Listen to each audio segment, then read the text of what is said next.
The fires rage on in Northern California.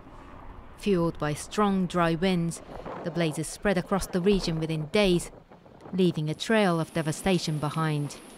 It was almost like a tornado with fire in it, and it came over the hill and it wiped out our house, it wiped out our next door neighbor's home.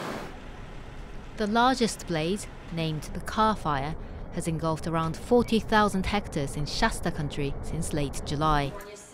It has claimed several lives, including these two children who got trapped in a house with their great-grandmother. My little grandson on the phone, he's saying, "Grandpa, please, you got to come and help us. The fire's at the back door. Come and get us." I said, "I'm close by, son. I'm trying to get in there." I said, I'm right by you." I said, "I'm right by you, honey. Just hold on. Grandpa's coming." The victims also include two firefighters.